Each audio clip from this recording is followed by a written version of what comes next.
muted myself there. Show us your tips. Good start, eh? Daggy with you for a midweek preview. We've got Friday night racing from Canterbury in the Valley. We've found the Beaver again after another hiatus. You all right, mate? Yep, back and ready and firing to go, Daggy.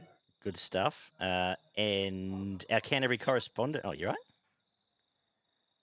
No, sorry, I thought you had something to say. Canterbury correspondent Johnny's back on the show. First time on a new channel, I think. We've got your mic working this time, so ready to get fired up and stuck in. Good to do a show of two blokes I've carried to cricket premiership, so that's always nice. Oh, please. We set you out as 12th man, mate.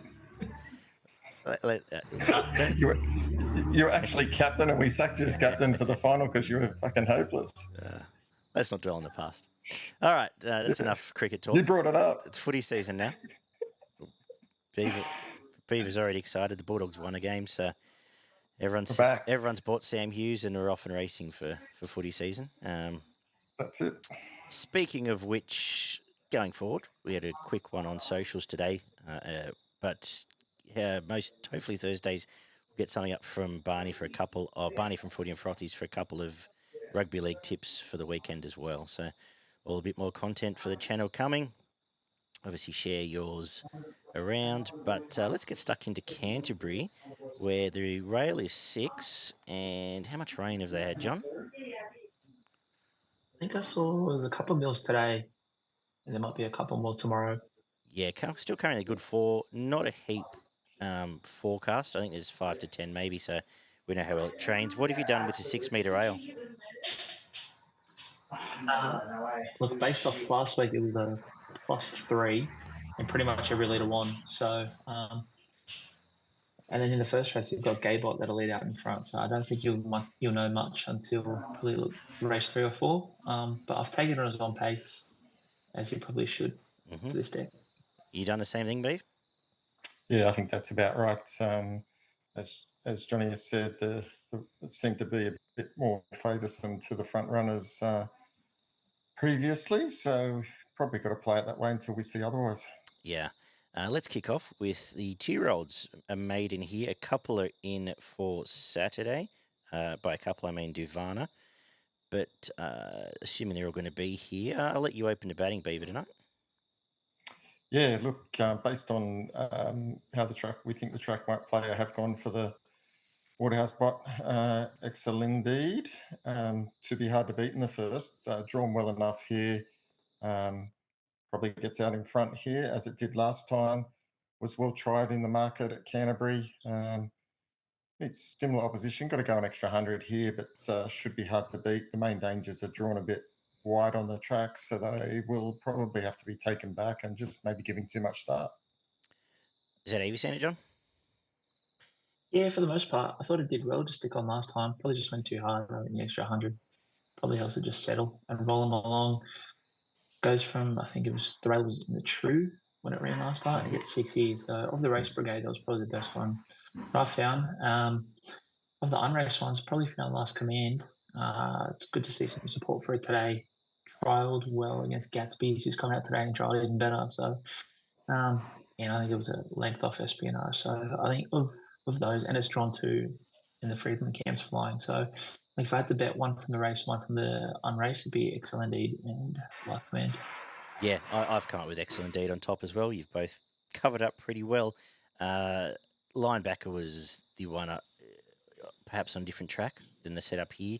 I'd be interested in Scratch the Gates last time. I think we were all keen on it, or Beaver and I were keen on it last time heading into that Saturday race. But Gate 11 for O'Shea and Karen, I can't see being too overly positive in this setup. The second is a 1,250 metre set weight maiden. And your turn now, John. Down to 2. I had Gaylord and Life Coach on top. I thought Gaylord was really good on debut. Expected to be even better. He doesn't come up against much from what I saw. Should get a pretty good run there with Josh Pye just camped in behind the speed, rocketed home. I think the 1250 is perfect for it is now. So I'm keen on that. And also Life Coach. But it came out a really good maiden last start. Sat outside leader and camped on and stuck on pretty well. So they're the 2. I'll probably go big on Gaylord, and I think each way chance life coach. Yeah, I struggled to work out these Waller trials. Perhaps Invader Zim, I thought, tugged along pretty well in the trial, and second prep could be an improver, and sort of similarly Kirigiri. Yeah, they're like both quite Waller trials, but I think they have more to offer. Short answer is I don't really know here, so it's more of a watch and learn given those two debutants are in the race. Beaver, your thoughts? Yeah, I went for the number 3 just because I thought it was named after you, Daggy, but Okay. that was the reason I had it on top. But no, I thought the first up run was pretty good. I think it's probably improved from that as well, given the experience. The 5 gate looks good, and it probably just does get a decent run just off the pace. I thought the outsider with the sneaky was the number 8, Kazna. Thought its first start run was pretty good from the Mart stable, and that was behind some okay horses, Kobe Girl. So it wasn't too far off and was sat on the pace there. So with a bit of natural improvement, could be a knockout chance at 20s-ish. But yeah, the 3 on top. Cool. The third is a 1550 benchmark 64. And last spring, everyone was telling us Dulcet was going to win the Derby. Now resuming in a benchmark 64 on a Friday night. Is there interest there for you, Beaver? Certainly some interest and a close watch on it. But again, a bit worried how the track might play and the fact that Dulcet's probably going to go back. And these Waller horses tend to do. It's got 59.5. It's going to go back. Probably looking for further, although starting over the mile or mile-ish, hard to beat. But I think the favourite is still the horse to beat here. Its recent form is pretty good. Finished 3 lengths behind Franz Joseph, who's a horse with plenty of potential, and won first up. So I think it's probably going to control the race from gate 1. Probably jiggy jog up front and not have a lot of challenges, and probably just too nippy in the end. Yeah, Tommy will be straight in the coffin. I suggest third up. It'll be go time here, just need to get even luck, and I think it's in the finish. I can entertain Dulcet if it gets out to about $6, just because if it is best horse, and did fresh last time, I know it was albeit in Melbourne, put together a couple of early runs before it went to Geelong and flopped.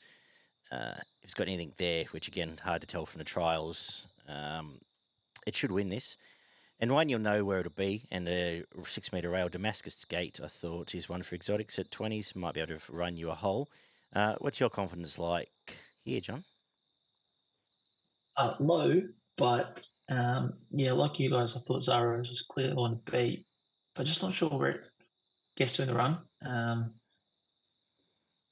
Just being trapped in it might be trapped in the coffin because I've got Damascus Gate.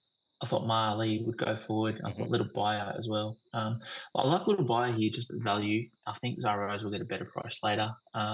You can back it.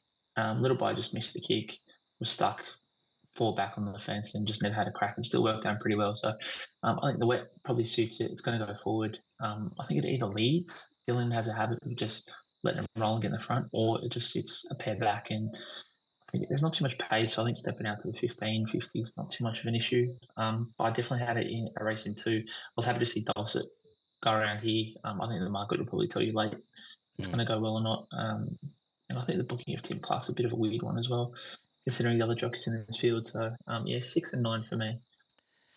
The fourth is an 1100 metre mares race, a benchmark 72. And is it go time here for Wild Botanica, John? Yes. Will be winning, I think. Just gets every possible. It was absolutely huge. First up, in that she's an yeah, she's an A-lister. She's an A-lister. So that one's been franked on the weekend as well. So I can't see any reason why it loses. I thought Elegant Empress, since it switched camp, is interesting. Get Snashy and it'll go forward and get the rail. And I think it's the only other one I can see that would be a danger. But Wild Botanica looks very, very tough to beat here. Beaver. Yeah, I tend to concur there. Looks to be a race in 2 here. Wild Botanica was a good round last start and was behind a horse that is flying at the moment. So that's a good pointer for a race like this. Gets the extra 100 and gets a much better draw. Certainly, Elegant Empress does worry me a bit. It's flying at the moment. It's going well and been winning by good margins. Probably, you know, slightly lesser company than this, but all you can do is win and win big. And it's got Nash on board and the one gate, so certainly a danger. But while Botanica on top. Yeah, either of you, any insight into it went wide for Annabelle for 2 big kills. Now it's back with Jared Austin and Nash straight off the bat. Yeah, I saw that and I had a bit of a dig to see if I could find anything. Nothing. No reason why that's happened. Look, she usually keeps them rather than gives them away, especially when they start winning. So I have no idea why it switched camp, but I think it's really well placed here. And like Beaver said, it's flying, so clear danger as well. 2 hopes. You've both summed it up. Wild Botanica, absolute go time. It interests me when it came to Joe Pride. Fantastic debut for the stable. And here it is, ready to go now. So on top for me as well. The 5th is a 1,250 metre benchmark, 72. And despite the map concerns, perhaps, I'm going with Hanui, who was just nabbed late last time out. Still has some upside. I think any wet won't hurt it if there is rain throughout the day, and goes on top for me. I think Manway probably runs well just to annoy everyone at a price from that yard. And Gallant Star is absolutely flying in highway grade and comes back here. Again, another one I couldn't work out what's going on with Ebony King being here, but it's a horse in a previous life I had a bit of an opinion of. Beaver, have you seen this? I think you know where I'm going to go. I'm going to go for a bit of value in Demataisse. I didn't see it coming. Well, I just reckon the form's all right for a race like this. Alarm. It was second behind Windchat, who's a quality horse. Was well spec'd in the market there. And that wasn't a bad run. And then prior to that, wasn't far behind High Blue Sea, which has some ability. Ran well, doesn't mind a little bit of sting out of the ground. Sets up quite nicely here. And at the odds, I think it can run a really nice race. And I've also got the leash train Memoria as a sneaky chance here. Been going okay in Doomben, come down here, wasn't far off him. One first up. I think he can run well as well. Find your man Ben Osborne. John, how have you seen this race? Yeah, I think it's at that price. I'm with Beaver. I think if you're getting double figures for it, it's good enough. It's pretty good first up. Definitely runs into some tougher here, but we'll go forward. I think it's been dual nommed as well, so I'm pretty sure it runs in this race. If I'm correct. So. I think it scratched out of the early one. I think Gallant Star is the obvious class. And Ebony King, I didn't know what to make of it, but it's half its price since this morning. It's 12 minute sixes, so there's no deductions. So that's a pretty clear indicator of what the stable thinks. I just don't know where it's going to get to in the running. Nash lately has been pretty happy to take them back when they don't jump. So that concerns me a little bit, but if you've got some of the 12s, happy days. I ended up with Gallant Star on top, but probably not a race I'm going to dive into. Otherwise, I would love to find her now. Just Zach, I think it's going to get too far back. But if it had anything else in its favour, then I probably would back it. But yeah, Gallant Star on top with little confidence. The 6 is a 1,900 metre 64. Beaver, have a crack here. Yeah, 1,900 metre races are not the easiest with these types of horses and form lines. I'm sticking with Cosmic Lad, the lightly race one here. It's pretty good. It's on debut. Flew home from last on the turn, and then backed that up with a very nice win at Newcastle, hitting the line strongly again. That was over the 1,500. Gets out now to the 1,900. I think will be further improved here. Got it on top and struggling to find something a danger. That's why I thought it was my clear on top pick. John? Yeah, I love Cosmic Lad. I think I messaged you before markets opened about this horse second up, and it was 16s into 6s in about 5 minutes, and I missed it. So I'm still slewed and chatting. But yeah, it looks like it's the most progressive one here. I couldn't find anything really. And when my second pick was Brenner, you can kind of see how shallow this race is. Look, it was interesting that Tommy jumped off, we can say done, to jump on Parabellum, if that means anything. But yeah, Cosmic Lad on top. Yeah, not much to add. that was a demolition job last time out after missing a start on debut. So we'll move on. I thought Parabellum did interest me a little bit as a danger, only because it got bumped right off the track last time out, and Tommy has gone with it. Might be 3 back and in a bit of a nicky spot. So, yeah, I really like Cosmic here as well. The 7th is the evening star on the card, a benchmark 78. Oi, John, go on. I've narrowed it down to 6. Okay, So yeah. That's about right. That's about right. Love your work, John. but I think, look, Colour Sergeant's probably one I'd like to see how it rocks up on the day. But look, I can make cases for Colour Sergeant, Glouthane, Ida, Tarashok. I think Kokoro, I think it's dual noms, so if they come here, that's a big tick. And I think Orale, since switching to Ben Smith, has been really, really good. And it's drawn 1 here. Bit of a jockey upgrade as well. And I think it just gets the rails. It ran really well against Cerebon out of Sarah camp. And then she's flying. So, look, if I couldn't tip you against any, if I had to have a bet right now, I'd probably go Tarashok. I thought it was really good last start in much tougher company. Ran home really well. I think it was the 5th quickest last 2 sectionals of the meeting, and that was a Saturday Metro with some group races. So that lines up pretty well for here. And I know Bjorn's got a big opinion of this horse, especially around his company. So I'll end up with Tarashok on top, but any of these could win. Yeah, I could have something Tarashok and I could have something Glouthane, just because Josh Parr Gate 3, I'm feeling probably finds the top there. Both around $9, I think, is the way I'll play the race. But yeah, as you said, there's 6 chances. Even interested to see Black Comb come back. Could take 0 out of the trial, but I assume it's going to be 2nd or 3rd up in a mare's staying race somewhere, and it'll win 1 through this prep. Beaver? Yeah, I don't even think I'll waste my time on this. I think you guys have covered every horse in the race, so I'll leave it to that. All right. Well, you can go first here. Benchmark 72, 1,100 metres, takes us home. What do you like? Yeah, I don't know if this race is any easier than the one prior, to be honest. There's probably 5 or 6 you can find here. I went for a bit of value to finish off the last. I went for Shines, 3rd up here. Been steady enough the 2 runs in this time in. Freshened up after about a month since its last run here. On its day, probably take care of this field, and thought it could run well here 3rd up. Tommy Berry aboard. Found it hard to find too much in the race again, open race, so I just went a bit of value. I end up Oceans 1 on top. Feels a bit short, but comes off the just missing Shalale last time out, sitting outside lead. Probably ends up there again though, which is a concern. And I half forgive you, Mr. Kennedy, who had to sit off the rails on that the last time it came to the track. So maybe on the inside can improve as well, but not particularly confident way to finish the evening. John, how are you wrapping up? Yeah, pretty much. I've just resorted to map. I had Oceans 1 on top, but I don't think David Pfeiffer 7-day backup screams $2.50.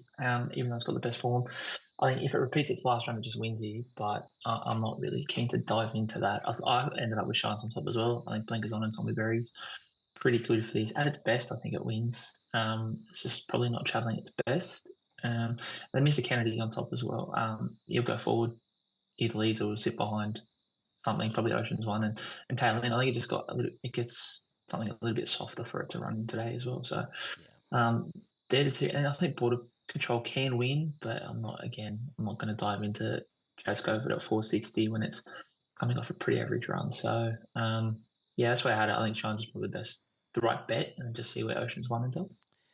Excellent. Have either of you got a quaddie for us, or are we going to save it for the Saturday show, John?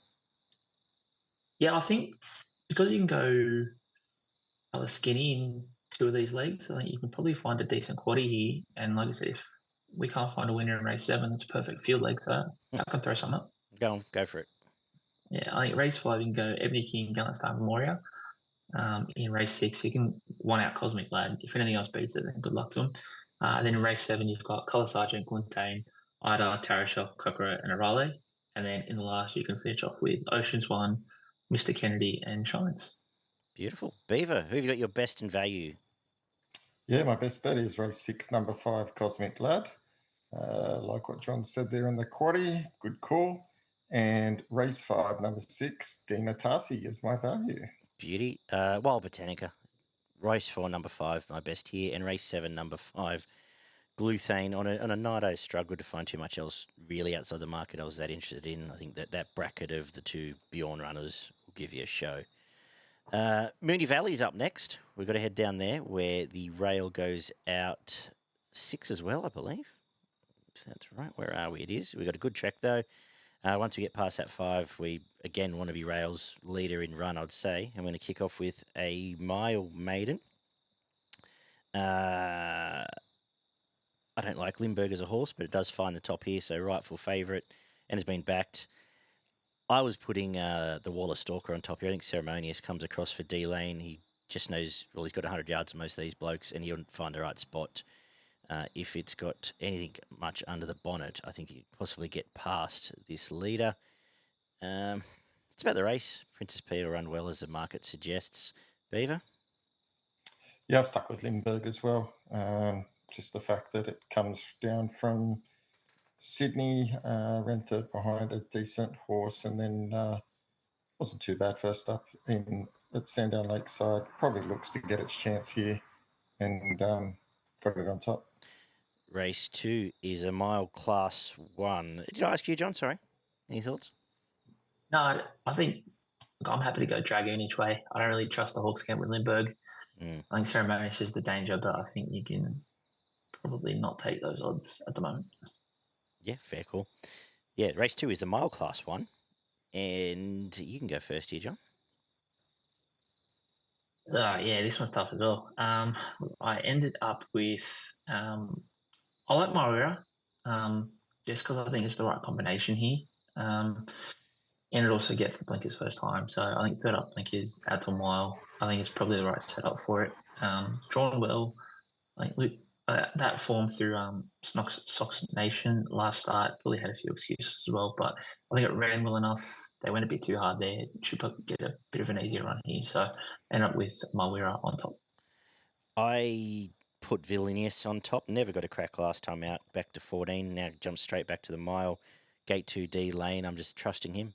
He'll set this race up for himself. Either sit outside lead or jump onto the back. And we do get a form line through that Waller runner in the first, actually. So we'll get a bit of an idea leading into this. Beaver. Yeah, I'm same as you, Daggy. Just gone for Vilnius to be hardest to beat here. You're right, didn't get much of a crack last start and was pretty good the start before that. I think there's some improvement there, and 1600 here at the Valley is perfect. Excellent. We've got another maiden race 3, 1200 metres, and we've lost a couple, which don't seem to hurt anything. Beaver, who do you like? Yeah, I'm going with the unraced one here, Happy Link. Just of those ones with exposed form, nothing really excites me here. Bit of a wrap on this one. Apparently won a jump out quite nicely here. Urel has generally gets them up and going pretty early and looks to have the race set up for it here from the one gate. So got it on top. Johnny? Yeah, I won't be betting, but I had it on top as well. I think it's the right setup for it. I think having the rails on debut is always a good sign. Keep it nice and steady. So, but I won't be betting. Look, if there's any intent from Universal Harmony, I think it runs well. But gate 12, usually if it's going to push forward, I'm not unhappy about that. But obviously we get to these Moonee Valley night meetings and they don't tend to be advantageous at all. So if I know Universal Harmony is going to try and get across and to the front, maybe can play it each way. And I think Quebec trialled up quite nicely too. So they're the two other chances that haven't been mentioned at least. The fourth is a 955. And where are we here? Benchmark 70. Johnny, who have you come up with? And Journey for me. I think it was racing well last prep. I think you'll probably know if it's ready for this with it being late. Haven't seen any market support or anything. It's just been stable since. But yeah, I think it's drawn well. Gets Mickey. Like I said, it raced really well last prep. So if it's back in good form, I think I'll be ending up with that. But yeah, again, not one I was really keen to dive into. Yeah, everything I like is all out wide. So in these 955s, you're betting for the first 100 metres also almost. I thought Gilmore maybe interest me a little bit. running line for Blake Shin, but I don't think I'll necessarily be taking part here. Beaver, anything caught your eye? No, I wasn't overly keen on the race as well. Thought Journey was a really good chance given some of the company it has raced against in the past. But I just went for Miss Black Diamond, Waterhouse Bite. I thought it might jump and run here, get to the front. Won well first up. That was its first win at its 9th career start. But maybe this prep, it's just up and ready to go and could come out flying here. Won pretty easy. Was short odds. So maybe it's the one to follow. Awesome. The 5th is a 2,500 metre benchmark 64. And I'm sticking with the old Iron Horse here, Due by Moon. It keeps putting up 1s next to its name, and Untethered keeps putting up 2s. So I'm just going to stick fat. I think its 5th run in 12 days or something, but hard fit, and this is an average race. It'll stalk this leader, I think, and probably be too strong for it. Your thoughts, Beaver? Yeah, no criticism there, Daggy. Got a new apprentice jockey on board, Jay Malloy. Don't know much about him. So it'd be interesting to see how that goes. I just again went for some odds. I went for Farag around the $10 mark. That was a nice little win last start, running on it, breaking through its Geelong. Beat a horse that I thought has a little bit of potential. Prior to that, pretty consistent since coming over from New Zealand. Maybe it's just on the way up here, and now it's got that win under its belt. $10. I'll have a bet each way on that. Beauty. Race 6, 2040 benchmark 64. I don't think you asked John there, mate. I didn't. I just realised as I was saying that. What do you like, John? Yeah. Okay, now you're off him, aren't you? Just for that reason, I'm going Untethered. You're going what? Untethered? I'm going Untethered. I think that form through experience over the last start, I'll get full control. He should have no problems with this lot, I reckon. All right, the 6, benchmark 64, 2040. Go on, John. No, I'm good. About time.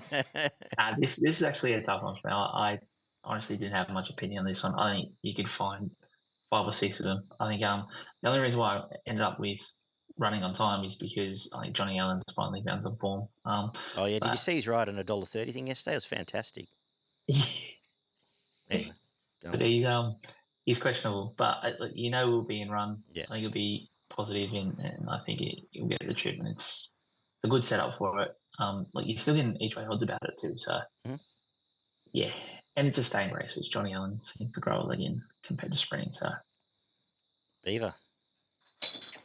I'm running on time as well. Hey, it's been disappointing this time in, but maybe now out to the 2000. I'm stuck on okay last start and looked like it might have been wanting further behind Vagrant. So I've got it on top. Open race, as we said, each way odds could be the hardest to beat, but not a lot of confidence. Yeah, the 2 I've ended up liking are the 2 at the top of the market, actually, now I've realised. But there's been some money for Samuel Langhorne since I had a look at this. It's a big gawky thing, and I'm not really sure the Valley is its best hope, but did win at Mornington, but went out with a win, came back and was pretty good at Sandown, straight to 2000. Middle gate, I think, is right in the game here. And Staunch just gets a nice enough run. I think that form through that lead up behind Tewkesbury and Musgrave is all right for a race like this. Like I said, now they're both sort of top of the market. I'm probably less enthused, but that was the way I saw it. The 7th is the 888 metre New Year sprint, benchmark 70. Oi, Beaver. Yeah, I'm going for the up and running Midnight Devil. Flying at the moment, speedy as comes out running. You know where it's going to be. It's going to go quick. They're going to have to run it down. Don't see too many dangers other than the potential favourite, and it's first up. It's got to come from 10. So they're going to have to go back and try and swoop home or sit outside it and chase. And maybe Midnight Devil just a bit too quick over the 888. It's going to be hard to beat. But 370 is pretty good. Yeah, I actually agree with you. I thought it was a racing 2, Lane versus D, and I thought Midnight Devil just finds the front easily. And it opened a much nicer price, obviously. So we've missed it there. I agree. I don't know where this other one's going to get to, as I've said. So Midnight Devil could burn them off and only has to get 890 metres around the bend. John? The other way. I went not well. I just think it's the class runner. If they've got it went up, I think the 888 probably suits it first up. It'll just be full of dash or jump or run. I think it will be too good, but just over Midnight Devil. I think they're the only two that go in. If Berry Bubbly's sitting at 750 or whatever it is, there's not much quality in the race. I think those two are clearly on top. Excellent. And let's wrap up with a 1200 metre benchmark 64, a tricky finish. I can have something small each way on Dark Journey, coming off the win last time out. I think it finds a top again, and around a $8, $9 mark. I'll play that way, and I don't know where it gets to, and we'd want to see some semblance of how to run on. But I thought Albanian IAM's last trial was beautiful, and did some okay stuff last prep without a great deal of luck. So at $15, might find out to finish the day. John? Yeah, I like Albanian each way. Probably not the right setup, but like you, I kept chasing it last prep, and it got up a few times first. I think it raced better fresh as well, which is obviously pretty good here. So, yeah, I thought I was pretty happy to play the value in Albanian. Beaver? Yeah, I'm going to finish the night with number 15, Russian Front. Kavanagh Shin combination. Kavanagh has a habit of sort of picking up these types of races with these types of horses. I think it can try, if it can get in somewhere and sort of be sitting midfield from the gate, that's my only concern. I think it can be running on and hard to beat. Beautiful. Do you want to have a crack at a Moonee Valley quaddie here? Me? Yeah, go for it. Thanks, mate. Yeah, no worries. You don't have to. Great news. No, it's all good. I'm going to go first leg, which is race 5, number 1, Dubai Moon, number 3, Untethered, and number 7, Farag. In the third leg, which is race 6, I'm going to go number 4, Staunch, number 6, Running on Time, number 7, Samuel Longhorn, and number 3, Sailor. When we get to race 7, numbers 5, Midnight Devil, number 9, Knockbar. And to finish off in the last race, I'm going to go, I'll chuck your one in, number 4, Albanian IM, number 8, Dark Journey, number 11, Katahula, and number 15, Russian Front. Beautiful. Your best in value, Beaver? My best is race 7, number 5, Midnight Devil. Got it on top. And my value bet is race 4, number 13, Miss Black Diamond. I'm going to go with the Iron Horse. Race 5, number 1, Dubai Moon, my best on the card. And my value, race 7, number 8, Universal Harmony. Again, another card I struggle to come with too many at a big price. John? My best is in your race. I'm going Untethered. I think it wins. I think Albanian was the best value. Awesome. Anything else around the rest of Australia, Beaver or John, tomorrow? I've got to give you something up in Sunshine? Up at Sunshine Coast, mate. Got a couple up there for the punters. Race 2, number 8, Burdican Boy. And then race 5, number 13, Petersham. Perfect. Anything from you, John? Wait till Newcastle. Odds aren't yet, but the mile runner in the first, I think it's called Dagon. Newcastle race 1, that should be winning that maiden. I think Wymark in race 5 should be winning its maiden as well. Awesome. Very quickly, because we haven't chatted for a couple of weeks, Beaver, and while you're here, John, any thoughts on the first 2 weeks of the Autumn Carnival? Has anything caught your eye? Any 2-year-olds? Any resumers that you want to chat about, or not really? I think for me, probably just there's been a few horses moving around stables, which are pretty fun. I think Wild Botanica was one. I remember you mentioned it before I went to Joe. I think just keeping track of those, it's been really good to see a lot of the talent being spread around. You've seen a lot of them place themselves in chances where they can win and chase big money. So I think that's been the best part. And I think with the racing, I think it'll probably be a month away before we see the very best of those coming back. But it's exciting. I think all the races, all the maps, all the setups for them are really promising for this autumn. I think, and it goes for a very long time. So I'm excited. I think the 2-year-olds are very, very good this year. So should be good. Yeah, they got 100 yards on last year's 2-year-olds. Oh, God, yeah. Beaver, in your absence, anything? No, mates, nothing much. It's just good to see some of the better horses coming back from the weekend. I thought the duel between Brightside and Pride of Jenny. Prodigy. yes, That yeah, was good. I'm going to go as far to say that over a mile, he won't catch Pride of Jenny next time. Yeah, I'll it's have going a to be bold interesting. statement. I'd say that was given most things were off the rails, first up on pace, absorbed everything else around it, and that said, did a good job to reel it in Mr. Brightside because it looked like Willow had stuffed that up for about 100 metres there. But I Yes. reckon second up a mile, she'll stomp the next field she takes on into the ground. Would you be taking Jimmy Star or Pride of Jenny at $9 a piece in the All Star Mile? Pride of Jenny. I can't believe they're the same price. Like he's got a lot of talent, but I might be mad, at and you this can point, wait and I see mean, the show. But I'll be tipping against Jimmy Star tomorrow. Yeah, that doesn't surprise me. At $1.50. Like now that they're pivoting to the All Star Mile, I think plenty of things change. I don't know if they'll be trying to gut it, trying to win the next race. So yeah, I thought Pride of Jenny's probably the best value future bet at the moment, for sure. I agree. I haven't seen the rest of the field or markets, but just in terms of that duel, yeah, no, Pride of Jenny. I think once she gets to a mile, she'll be rolling. Mm. And Beaver, we're about to come back and get stuck into the Saturday card. Thank you, John. Have you got a tip for the best food on course at the Canterbury tomorrow night? Yes, there is a wonderful little Wagyu food stall which does some great chips and some Wagyu bowls. So if you're down there, you'll see me there at some point. Probably during that 1900 meter shithole of the race. Beautiful. Thank you, mate. We will be back shortly. Of course, check out our channel, subscribe, stick around and do all that good stuff. We'll get you back for the championships. We'll try and do some more stuff in person to make it slightly less awkward than listening to each other's headphones, but maybe over a beer we should do a couple for the championships. And I know you love the slipper, so maybe that one. But thank you. And Beaver, I will talk to you in about 30 seconds off air. Catch you guys.